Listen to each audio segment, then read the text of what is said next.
presentation that we're going to talk about is digestion and colon care.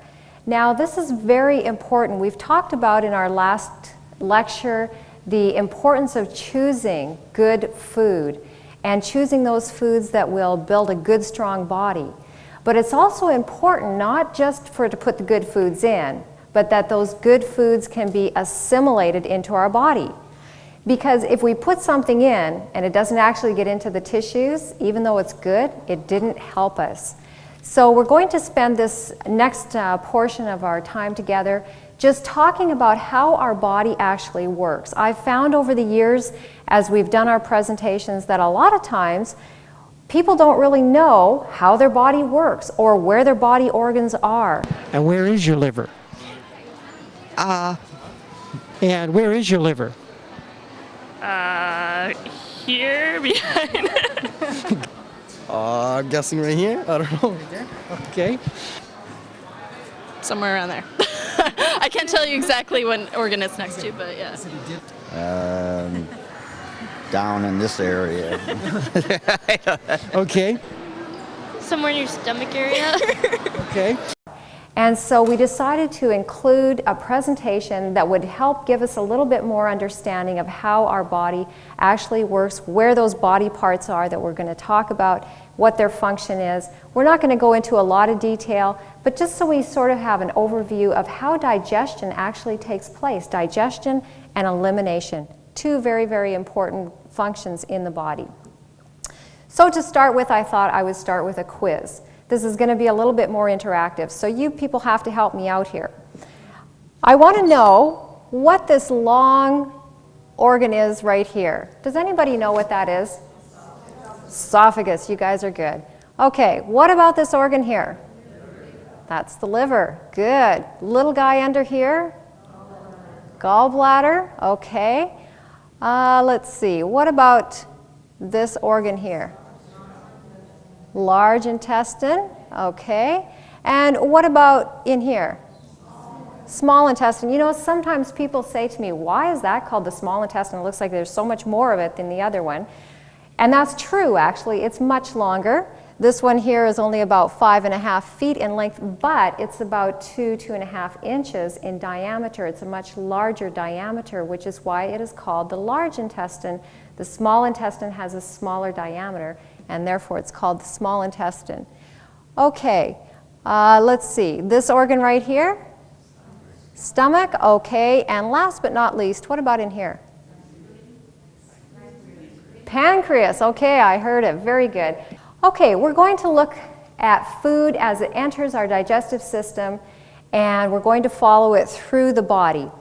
So as we eat food, it comes into our mouth, and this is where carbohydrates begin to be acted on. Now, carbohydrates are simply a broad classification for our starches and our sugars.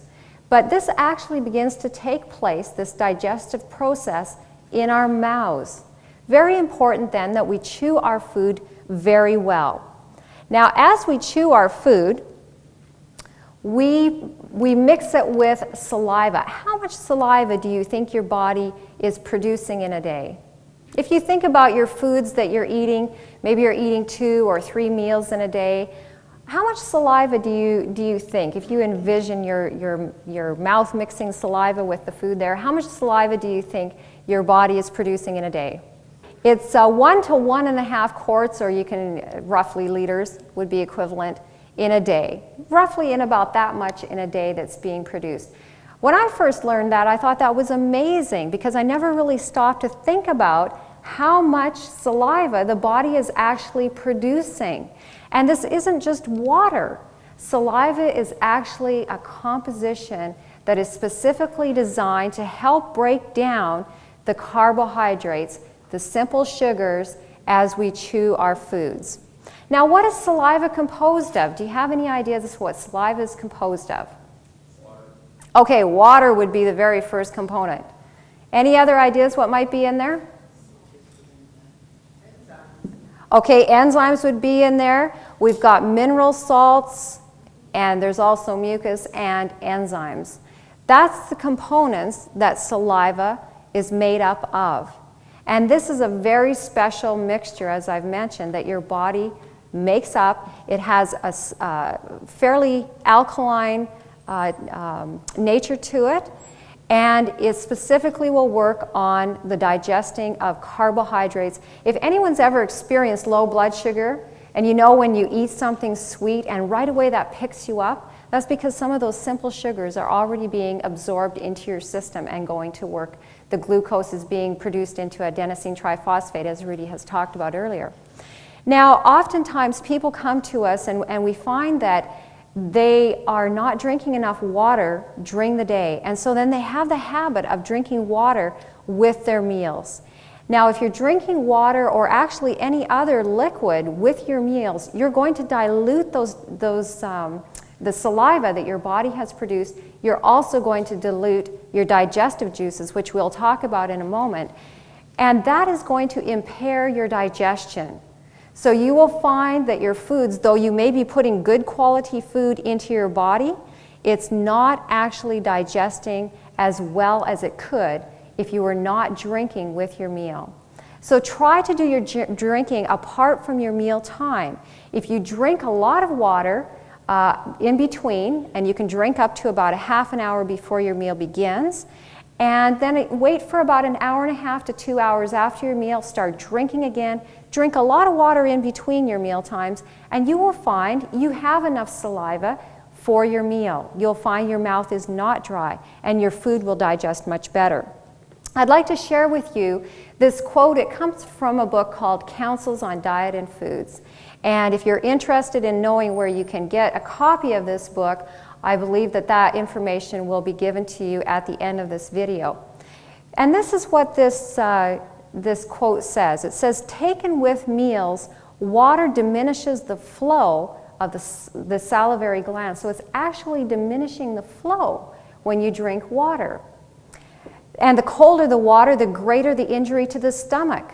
Ice water or ice lemonade drunk with meals will arrest the digestion. That means it stops it until the system has imparted sufficient warmth to the stomach to enable it to take up its work again. Hot drinks are debilitating. Isn't that interesting? Hot drinks are debilitating. And besides, those who indulge in their use become slaves to the habit. Food should not be washed down. No drink is needed with meals. Eat slowly and allow the saliva to mingle with the food. The more liquid there is taken into the stomach with the meals, the more difficult it is for the food to digest, for the liquid must first be absorbed. Counsels on Diet and Foods, page 420. Now this also includes if you're juicing. We talked about in our previous lecture about juicing and including that in your diet to add more nutrients into what you're getting into your daily routine.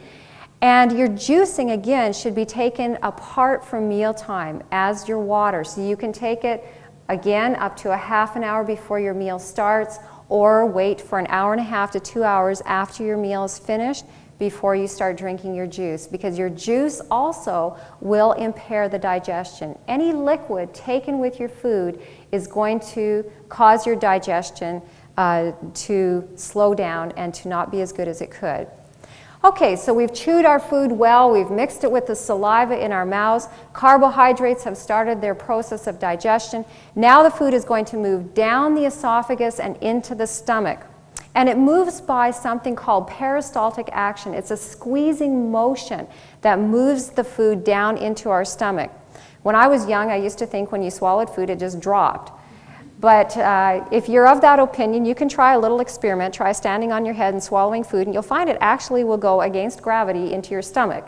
Though it's not very comfortable, and I don't recommend trying to eat that way, but it does show you that peristaltic action works even against gravity. So the food now is in our stomach, and this is where proteins are going to be acted on. Okay, proteins. Again, I used to think that all digestion took place in the stomach. But actually your stomach is for breaking down protein, and that's why we have those very strong acids in our stomach, is to break those proteins down. Now I want to show you the pH scale. Rudy showed it to you in an earlier lecture on a horizontal plane, This is the same scale on a vertical plane. So you'll see on the bottom we have very acidic, we have pH neutral in the middle, and basic or alkaline at the top. Same scale, just vertical. And what I want to show you is some of the various pH. Okay, bile. Bile is produced by your liver and stored in your gallbladder, okay? And it's used in breaking down fats. So we're going to talk about that in a moment. It's very alkaline. It's got a pH of 8, and pancreatic juice. So they're both alkaline substances that the body produces. Now we have saliva. I mentioned earlier that saliva is very close to pH neutral as water, so it's right there in the middle. Dropping down here, we find gastric juice, and it's down around a pH of about 2. It's very acidic. The gastric juice in your stomach for breaking down those proteins is very acidic. And that is the reason why when we swallow our food that it actually halts the digestion of carbohydrates. Carbohydrates need an alkaline environment, an alkaline pH, in order to digest. And so they do well in our mouth if we mix the saliva well with them. But then when we swallow and it goes down into the stomach, that high acid level in there, very acidic, it actually halts the digestion of the carbohydrates. And now they will just sit there while the protein is breaking down. So it's very important you chew your food well to begin with, otherwise your carbohydrates didn't get a good start to digestion, okay? Now one other thing I want to point out here is lemon juice. Lemon juice is also right down there with gastric juice. If you find yourself at some point in time with a meal that did not digest well and you have some indigestion happening, very simple natural remedy that you can do, take a half a lemon, fresh lemon, squeeze that and drink that juice down. It's going to put more acid into your stomach. It's going to make a more acidic environment, and you will find most times that will take care of your indigestion.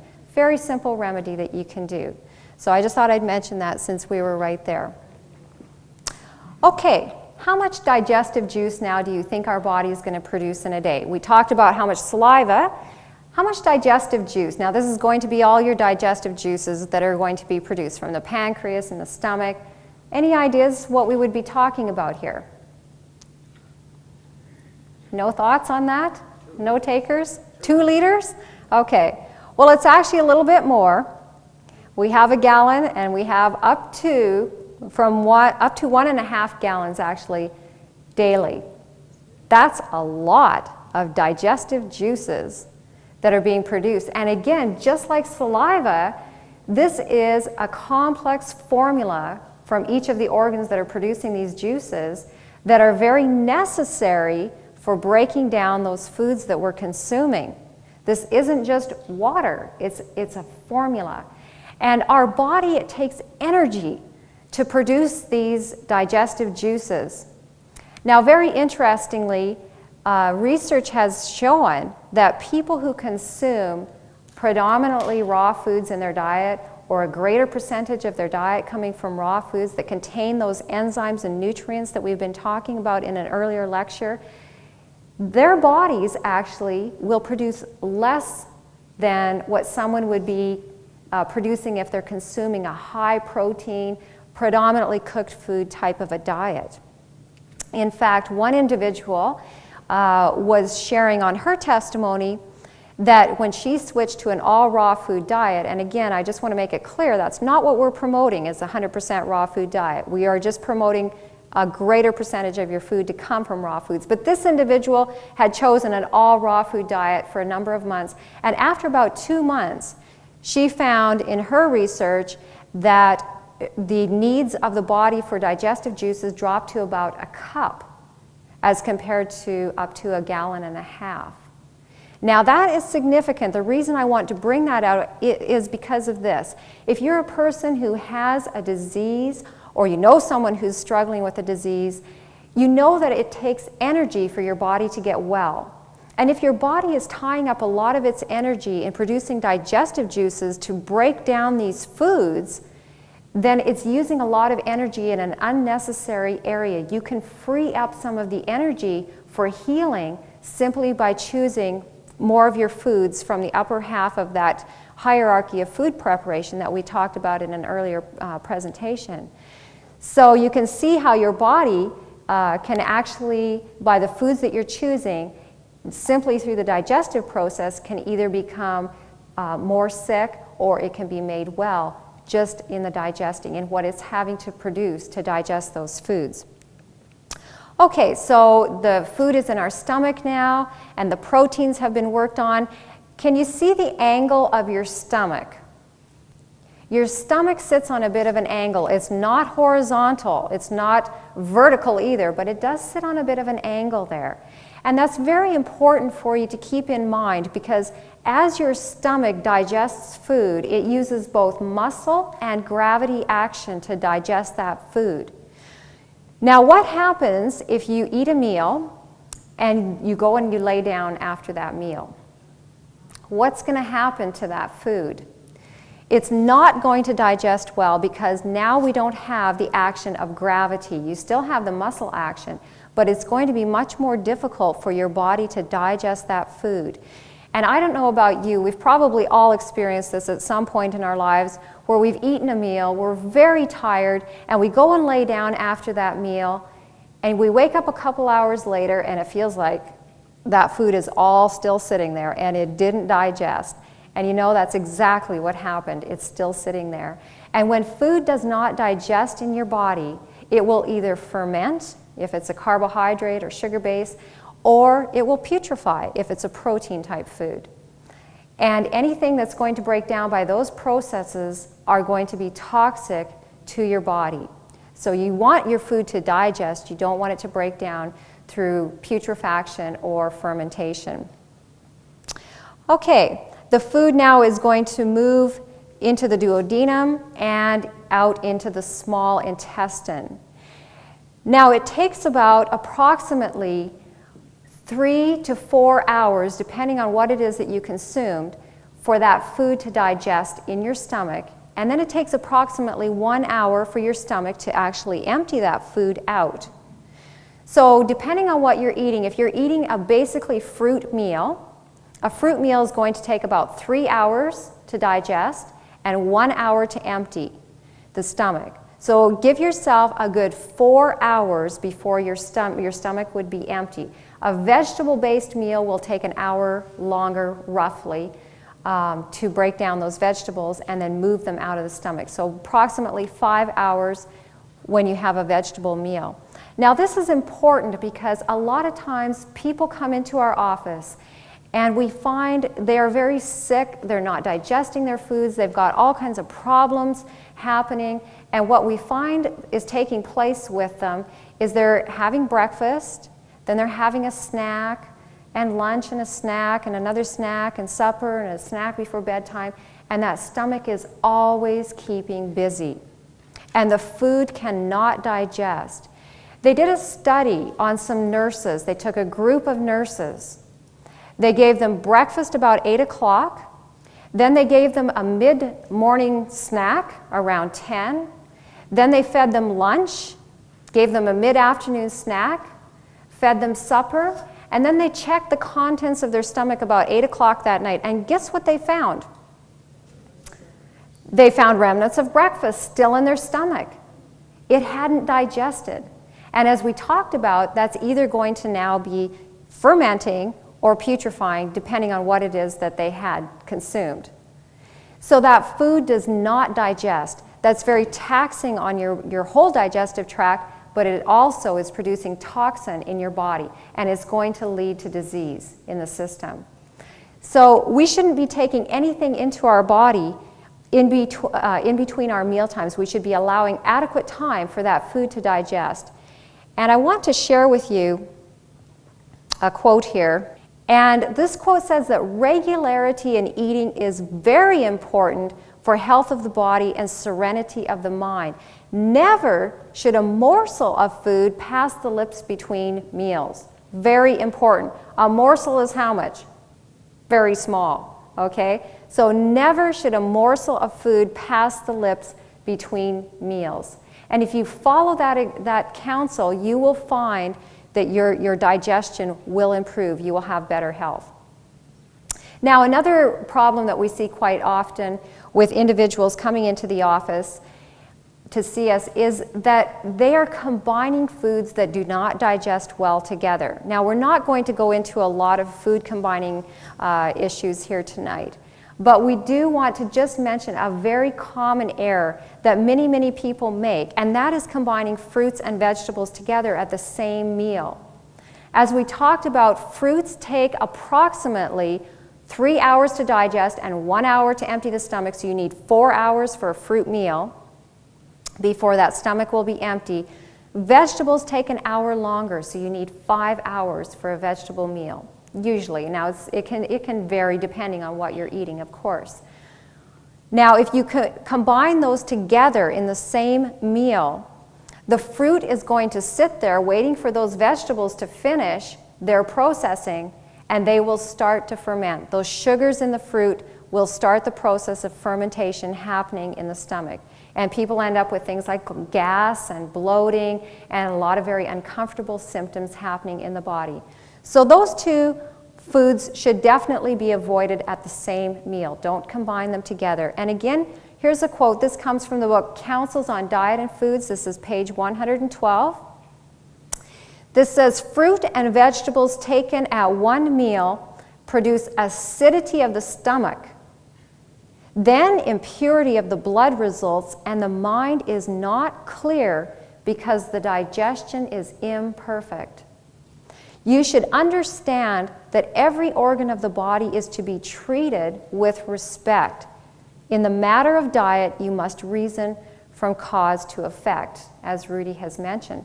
And we do need to treat our body with respect. As we mentioned, we can't go out and get another body if this body breaks down. This is the only one that we have. Very important to take care of it. Okay, I want to share with you a very interesting fact. Our body produces an enzyme called renin, and renin acts on the soluble protein portion of milk to break that down. Now, our body only produces this enzyme until the age of weaning. About 2 or 3, somewhere in there, the body gradually stops producing this enzyme. And when I found this out, I thought, this is very interesting. It's almost like nature is telling us, you don't have to drink milk. You think about it. You see animals in the wild. How many animals after the age of weaning drink milk? They don't. The only animals really that you see that will drink milk are the domesticated animals that we give milk to. But in the wild, they don't do that. And our bodies are telling us we don't need to consume milk. And this is acid producing in our body, as we've mentioned. Okay, so the food has moved into our small intestine now, and it's actually no longer called food. It's called chyme, C-H-Y-M-E. And it's now in a form that our small intestine can start to absorb nutrients. This is where a lot of nutrients are absorbed. Fats begin to be worked on here, and as that food moves through the duodenum into the small intestine, bile is added to help break those fats down. Pancreatic juices are added, and if you remember from our pH scale, pancreatic juice and bile are very alkaline. They're a pH of about 8, somewhere in there. Very alkaline. So now they're going to work to bring that very acid mixture that came out of the stomach, they're going to work to bring that pH back up more alkaline, so that now all of the food particles, the carbohydrates, proteins, everything can be worked on and digested. If you think about your digestive tract, it's actually one long tube. It starts at the mouth, it works its way through the body, and it has various shapes and various functions in different parts, but it's really one long tube. Now, if you put something in a tube, let's give an example. If you're going through a tunnel in a mountain, are you in the mountain? Or are you passing through the mountain? Okay?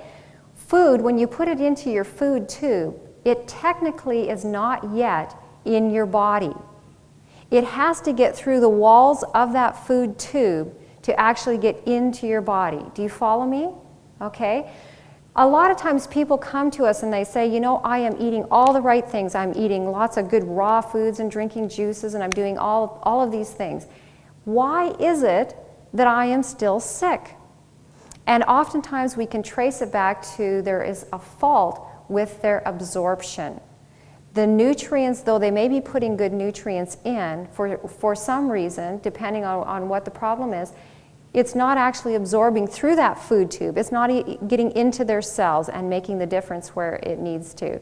So that's one key reason that we want to go into this next bit of our presentation, where we're going to focus a little bit more on what happens now as your food moves through your small intestine and large intestine, because it's very important for nutrients to be absorbed in the body. It's one thing to put them in, but very important that they're absorbed into the system.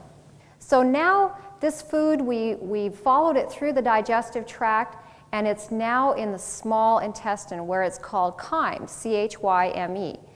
And it's going to move through the small intestine and into the large intestine.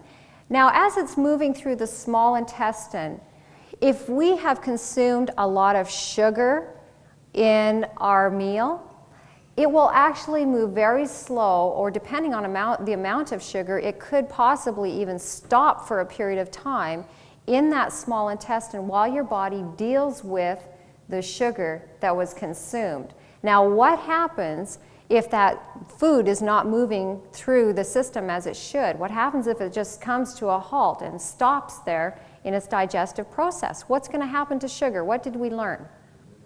Okay, sugar is going to ferment. So very important then again that you're very careful, very moderate, and I know this time of the year, of course, is going to be a lot of temptation to us maybe, but very important that we remember these things with the holiday season approaching, that we want to be careful to not take in too much of something that's going to impair our digestion. This is something that will oftentimes cause problems with a lot of bloating and gas and indigestion that people often come to us for. Okay, the food now, it's moved into the large intestine. And in the large intestine, your ascending colon, it's going to go up and down in that portion of the colon for a period of time. Water and minerals are going to be absorbed, and then it's going to take a little bend under the liver. That's called your hepatic flexure. It's going to move across the body. That's your transverse colon.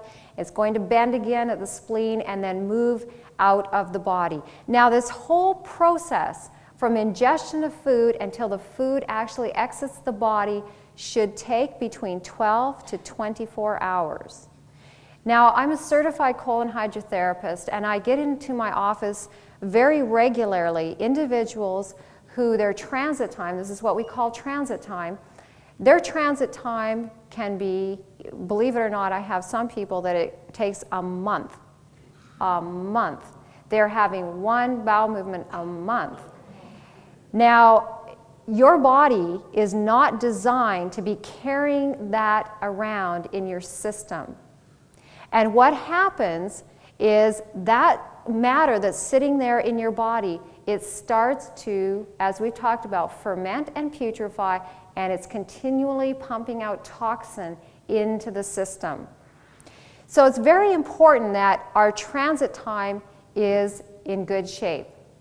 Now, a lot of times people say to us, well, you know, is it really important that we talk about this part of the body very much?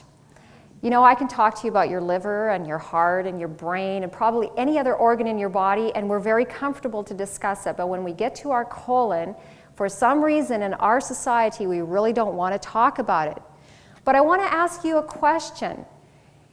If the President of the United States, we'll pick on him tonight, if the President of the United States was to go away on a vacation for a couple of months, how many of you would know, if you didn't read about it in the newspaper and you didn't hear about it on television and your neighbor didn't tell you, how many of you would know that he was gone? You probably wouldn't. It doesn't impact your day-to-day life. What would happen if the garbage collectors went on strike for 3 days? You would know. Your garbage would pile up outside, and the neighborhood would begin to smell, and the flies would gather, and the dogs would tear it up all over the place. We would know. It's the same way with the body. The brain is very important. That's the president of the body. But you know what? If the garbage collection system is not working very effectively, then the president is not going to be very effective in his job either. So it's very important that the whole system is working well. And we're going to focus a little bit on the area of elimination from the body, because it is a matter that I find in probably about 90% of the population right now that we are having a lot of problems specifically stemming from poor elimination from the colon. Toxins are being absorbed back into the body, and it's the root cause of many, many diseases that are happening. Okay, composition of feces. Maybe what I'm going to do is just blank the screen out for a minute. What is it that you think your body is actually getting rid of here? Now the food's moved through, you ate a wonderful Christmas dinner, and it's moved through your system. What is actually going to get your body actually going to get rid of? Indigestible fiber? Okay. That's usually what most people think, and that was actually what I thought too until I read a book by Dr. John Harvey Kellogg. Anybody hear of Dr. John Harvey Kellogg? Okay, he's a pretty well-known doctor. He had a sanitarium in Battle Creek, Michigan around the turn of the century. Very famous. People came to him from all over the world. And he was very successful in many of the new treatments that he came up with. And he wrote a book, it's called Colon Hygiene. And from his book, he's got a very interesting quote which I'm going to put up here on the screen, where he actually breaks down what your body is getting rid of.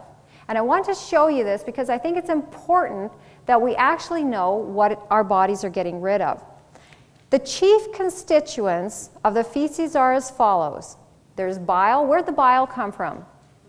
From the liver, okay. Remains of digestive juices, especially of the pancreatic juice, okay. That was where we had a gallon or a gallon and a half that our body was producing. Mucus, excretory substances thrown off by the intestinal mucous membrane. Microbes, and various poisons produced by microbes such as indole, skatole, pyrrole, and numerous other poisons, together with some, what is that word? Small amounts of the various food principles and water. Small amounts of the various food principles. Mostly what your body is getting rid of is toxic waste. Your body needs to get rid of toxic waste out of the system, along with these poisons. Indole, skatole, and pyrrole, those are very toxic substances that are produced when your body is breaking down proteins oftentimes, and these are very toxic to the system. Your body needs to get rid of those. And you know what we find in society is that oftentimes we tend to put our body on hold. We will say, you know what, I am really busy right now. I need to finish this report. I need to finish up with this phone call. I'm busy driving and I just don't want to get off the freeway right now. We will make numerous excuses as to why we are going to put our body on hold and force that body to keep that toxic matter in there until we feel that it's a convenient time to get it out. And what I find happens as a colon hydrotherapist, over time, your body will lose the sensitivity of getting rid of this matter. And your colon then becomes sluggish, and it may start with, instead of a bowel movement every day, you may start having a bowel movement every other day. And then I get people to my office and it's once every 3 days, it's once every week, then it's every couple of weeks. And gradually as the years go by, that colon becomes more and more sluggish until we are at the place where we're just flooding, constantly flooding our body with toxin. And that is what's called auto-intoxication of the body. Very important that we make sure things are moving through in a timely fashion. And I'll give you a very easy way that you can check the transit time of your body.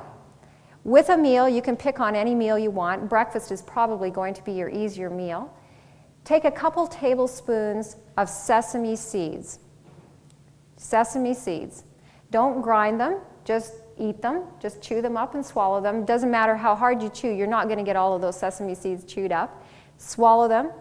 Check the time that you eat your sesame seeds, and then check when you see them come out, the last time that you see them come out. Sometimes they will come out over a couple of bowel movements. Check when the last time is that you see them come out. And that is what is called your transit time. So you can check and see, and if you're not eliminating within 12 to 24 hours, then you are auto-intoxicating. You're putting toxin into your body. Your body will be becoming more acidic, and you will be setting yourself up for disease in your system. Dr. William Hunter says this. He says, the colon is the sewer system of the body, but with neglect and abuse, it becomes a cesspool of toxins that spill over into the body. This is the definition of regularity.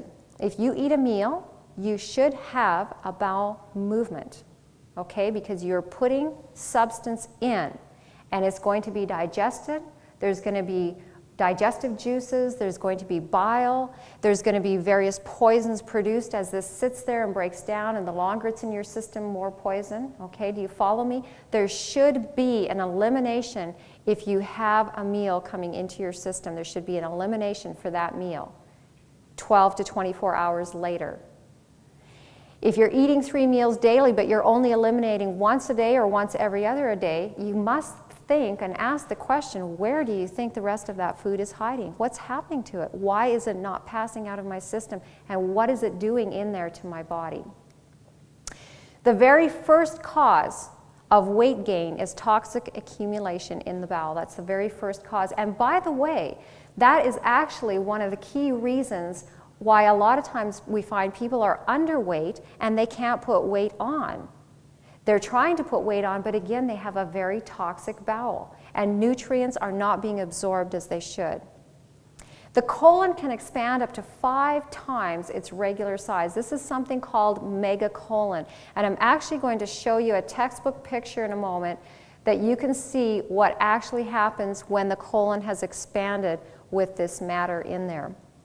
Now, Dr. Jack Lamar says that most people, most of us, are walking around with at least 7 pounds of fecal matter in their large intestines, and he says, I have seen patients lose that much weight and their stomach bulge immediately following a colon treatment or getting colon hydrotherapy.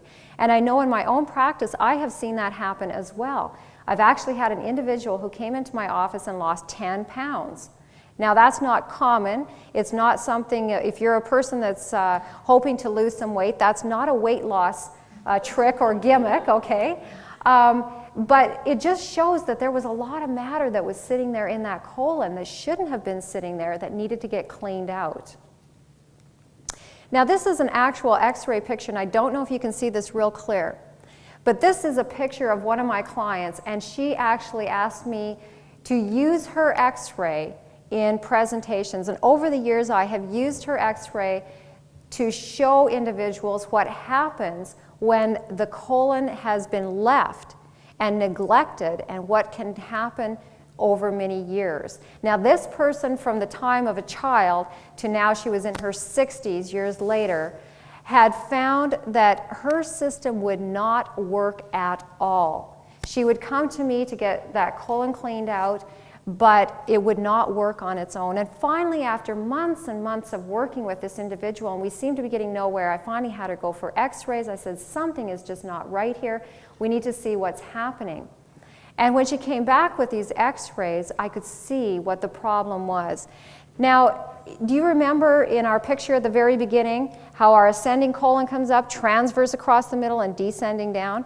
Okay. Now, I don't know if you can see this real clear, but this is the ascending colon coming up here. It's very bulged out. Okay, a lot of matter built up there. Then it comes up and it drops way down there. Okay. This is what's called a prolapsed transverse colon. The transverse colon has dropped from the weight of matter sitting in there. The gravity has actually pulled that colon down.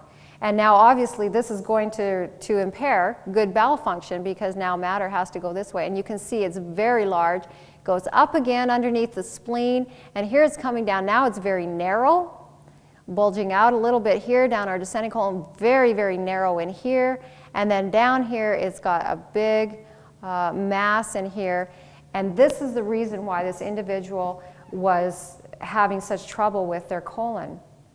Now the reason I like to include this in my presentation is because people will come to me and they're very discouraged, and they say, is there any hope for me? And I want to tell you, your colon is a muscle. And just like any other muscle in the body, it can be retrained. Now, we can actually have permanent damage done, which a section like in here would be more permanent damage that's done. She will never have that perfect bowel function. But I'm happy to tell you, after about 8 months, she achieved a bowel movement every day, which will probably be the best that her body will ever be able to do. And I want that to be an encouragement to you, because so many people come to me and they're discouraged and they think, you know what, there's no hope. I'm going to have to take these pills for the rest of my life. No, you don't have to. Start treating your body well. And I'm going to give you some things here shortly, things that you can do to help retrain your body, things that you can do naturally to help your body to eliminate better. And you just need to work with your body, treat it as a muscle that needs to be gotten back in shape, okay? And if her body could return to that state of good health as it has, then your condition can as well. This is a textbook picture that I actually wanted to show you here. This gentleman was taken in for surgery. His bowels had stopped working. And this is a picture of him on the operating table right before they removed his entire large intestine. You can see his entire large intestine actually laying there on the table. You can see the size of it compared to the doctor's hand on that colon. This is what is called megacolon. And I show you this because this is something that can happen if we allow our bodies to continue to eliminate in a poor fashion. And if we continue to put poor food choices into our system, this is what can happen. Now, how to retrain the bowel. We're going to look at some things that you can do to get your bowel functioning in a way that it should. The very first thing is water. You need at least 1 ounce of water for every 2 pounds of body weight. And we'll talk more about water in another lecture, but water is very important. You need it for every metabolic function in your body. So you need at least 1 ounce for every 2 pounds of body weight. Take your body weight, divide it in half. That's how many ounces of water you need to be consuming in a day. If it's hot, you need to be getting more water in than that. The next thing is exercise. Now, this slide says a minimum of 20 minutes 3 times a week, and I would say that would be barely enough. You really need to be exercising at least 5 times a week. It's very important. If you want to be well, you're going to have to exercise, and exercise helps keep that colon moving, helps keep your digestive tract moving well. Now, every morning when you arise, your body should eliminate. It's been working through the night, processing. You should have a bowel movement shortly after rising. And if you don't, you can try some simple things like stretching or a glass of warm water, not hot. Hot water will tend to cause the bowel to become what's called paralyzed. It'll just sit there. But warm water can help stimulate that bowel to function. So that's something that you can try to do naturally. The next thing is increasing your intake of fiber. Lots of fresh fruits and vegetables, and eating a well-balanced diet of whole natural food. Very important that you eat a lot of fresh foods in your diet. When you cook a food, you actually break down some of those fibers. It will not have as much fiber as the raw food. So it's better that you put more of the raw food into your diet to make sure that you've got a good quantity of fiber going in. In fact, a lot of times what I find when people come to see me is they're not getting anywhere close to even what the recommendations are for fiber in a day. Your need for fiber is going to be in around, depending on your age and so forth, but probably in around about 35-40 grams of fiber in a day. And I find for most people, they're not even getting half of that. If you want to try and experiment on yourself, write down what you're eating in a day.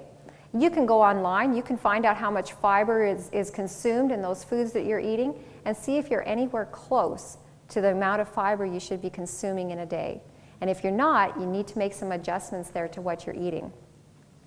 Okay, next, temperance. We talked a little bit about how we need to allow adequate time between our meals for the food to digest and get out of our stomach before we put anything else in, that not even a morsel of food should come into our mouths in between mealtime. We also need to make sure that our meals are not too large or too small. If we put too much food into our stomach has a very hard time to move, and it will take a long time for that food to be processed and moved out of the stomach, and fermentation or putrefaction will start as a result. And if our meal is too small, there's not actually enough fiber there to start that peristaltic action. We talked about peristaltic action, moving the food from the mouth down the esophagus into the stomach. That same peristaltic action works throughout the whole food tube, moving that food along. And if we're not consuming enough fiber, it's not going to have good peristaltic action happening there in the food tube. We need to also be careful not to eat within 3 hours of going to bed. That's very important. When you go to bed, your digestive organs want to have a rest. And you will find you will rest better, you'll be more alert the next morning, and you'll actually be more hungry for breakfast if you don't eat too close to going to bed. Also, we need to avoid eating when we're upset. When we're upset and we eat, our stomach is not in a condition to process food. It's in a fight or flight condition, and that is not a good condition to process food. So if you're upset, it's better to skip that meal completely. Just have some water and wait till your next meal time before you eat again. And the last thing on here is to keep on schedule. Our bodies are very finely tuned instruments, and our bodies like to go to bed at the same time. They like to get up at the same time. They like to have their meals at the same time. And if you're eating at 7 o'clock today and 8 o'clock you're having breakfast tomorrow, and then you skip breakfast the next day and have it at 5 o'clock the next day, it's all over the place. Your body doesn't know what to expect. And that will upset your digestive process. That will lead to constipation. So you need to be careful to eat your meals within a half an hour of the same time every day. So if you're going to have breakfast at 7 o'clock today, you can have it 7:30 or even a half an hour earlier, 6:30 if you want, the next day. Keep it within a half an hour of that breakfast time. Don't go outside of that, because you're going to cause your body to be thrown off schedule. Okay, here's some natural remedies that you can do for constipation. People will come to us, they're taking oftentimes very toxic things into their system in order to try to get their bodies to eliminate, and I like to share with individuals what they can do naturally, that they don't have to take these things into their bodies. So acid fruits and vegetables are excellent laxatives, especially in their raw form. So if you include things like oranges, grapefruit, plums, prunes, all of your berries and your fresh tomatoes, things like that, those are acid-producing fruits and vegetables that are natural laxatives in the body. That's something that you can consume. Also, taking a good probiotic, 2 or 3 capsules a day until constipation improves. Probiotics, you pick them up at a health food store generally. Some grocery stores actually carry them now. You'll see them under the name usually Acidophilus. And you want to get a brand that is refrigerated. They have brands that are supposed to be shelf stable, that you can buy them that are not refrigerated. I generally do not find that these brands are very effective. So I like to recommend that you get a brand that is refrigerated. Keep it in your refrigerator. Take 2 or 3 capsules with your meals. It's not something that's toxic. It's not something that you can overdose on. And it's something that can be very effective for improving constipation. Also, buying whole flax seeds and grinding several tablespoons fresh each day can add extra fiber into your body, and it can help to move things along in a more timely fashion. I don't recommend buying pre-ground flaxseed. Flaxseed, as Rudy had mentioned in an earlier lecture, flaxseed contains your omegas, essential fatty acids that are very sensitive to heat and to light, and you need to make sure, and to temperature, you need to make sure that those are being stored in a cool, dry place, and that you grind them fresh when you're ready to use them so that they will not start to break down. Okay, also taking, these are not, you don't have to do all of these things, okay? You can pick and choose, but these are just a bunch of natural things because what might work for one person may not work for someone else. Everyone's body is different, so I've put up a whole bunch of them here, and you can pick and choose something that might work for you. Taking 1/4 to 1/2 of a teaspoon of psyllium, and you take that every day, mix it into a full glass of water, or you can use juice. Make sure to drink plenty of water throughout the day. In fact, what I generally recommend is after you've taken your drink with the psyllium, follow that up with another glass of water. And then make sure that you're drinking a lot of water through the day. And that can help wonderfully. I've used that with many, many people. And psyllium is like a broom. It brooms through the intestine and helps keep that intestinal tract clean. Drinking fresh vegetable juices every day, that can be very beneficial. Taking 1 to 2 tablespoons of nutritional oil daily can also be very beneficial. This is providing your essential fatty acids. This would be things like cold-pressed flaxseed oil or your pumpkin seed or hemp seed oils, those nutritional oils. Very, very useful in remedying constipation. Use more garlic in cooking. Garlic contains allicin, and allicin stimulates the muscular action of the walls of the intestinal tract. So garlic, you can use that in cooking, you can use it fresh. Garlic is a wonderful aid to help with constipation.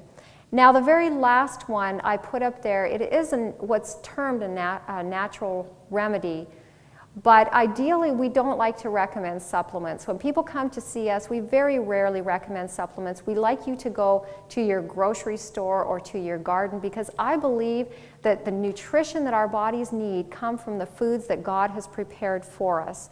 And those foods are your very best source of nutrition because they will contain nutrients that science has not even yet discovered. You will be way ahead of science if you consume the foods that are high in the nutrients that you're needing in your body. But if everything else fails and you're finding that your body is still not working well, you can take magnesium anywhere from 250 to 800 milligrams daily. Take it in divided dosages. And what you want to do is take that. If you find you're taking too much, you'll just get loose stool, and then you just have to back that off a little bit. It's not toxic to your body. You can pick this up at a health food store. And this will work very effectively to help move your bowels along. But I don't recommend that you remain doing this. A better thing to do is to eat your foods that are high in chlorophyll, very rich in chlorophyll, because they contain magnesium naturally. Eat a large salad, have a big green smoothie. We'll show you more in another lecture on green smoothies, how you can make them. And this contains chlorophyll naturally that will help the body to move things along. So that's a better source to do. But this is something you can use if you have a problem where the body just does not want to get going. Now we want to look at some things that will affect good elimination and good digestion in the body. Poor posture, why do you think that is? And usually this is where everybody sits up straight. Okay, why do you think poor posture will cause a problem with digestion? Okay, we're all squished over, aren't we? Our digestive organs are all squished together and they're not going to function well. Very good. Liquid foods like soup, why would that be a problem? I'm not talking stew, I'm talking like a very liquid soup. Okay, very little fiber, exactly. Once that liquid is absorbed, like we read in that quote, the liquid has to be absorbed first. Once that liquid is absorbed, there's very little fiber left, and that peristaltic action is not going to happen through the rest of the food tube. If you're going to have a bowl of soup, what I recommend is have a nice big sandwich with that, or a great big green salad, or something with some substance, some fiber. Have that along with your liquid soup, and you'll find your system will do better with that. Tight clothing. Why is tight clothing, why would that impair digestion and elimination? Okay, posture scrunched our digestive organs this way. Tight clothing is going to scrunch our digestive organs this way, and it's not, our bodies are not going to function well. So we need to be careful to let those organs work in there the way God intended them to do. Heat and sweating. We didn't really talk too much about this, but why do you think heat and sweating would cause constipation? Okay, we're losing water from the body. And most times I find people are not drinking anywhere close to their 1 ounce for every 2 pounds of body weight, which is your minimum. And when you're hot and you're sweating, you need to be actually putting more than that. So that will dehydrate your body, and you will end up with problems with constipation. Inactivity. This is a big one. Inactivity. As we've mentioned, if we're not moving, our organs are not going to function effectively. So we need exercise, a minimum. In fact, I don't really feel that 3 times a week is adequate. You really need to be out there 5 times a week. It's for your health. It's for good quality of life. So invest in yourself and take that time. Meat diet, a mostly meat diet. Now, we haven't really talked about this tonight, but a mostly meat diet, meat contains 0 fiber. Okay, there's no fiber in meat. It's going to move very sluggishly through the digestive tract. In fact, it can take up to 72 hours to move through. Now, how long was transit time supposed to be? 12 to 24 hours. 72 hours would mean what was happening to that meat. It's a protein. What was going to happen to proteins if they're sitting in there? Okay, they're going to putrefy.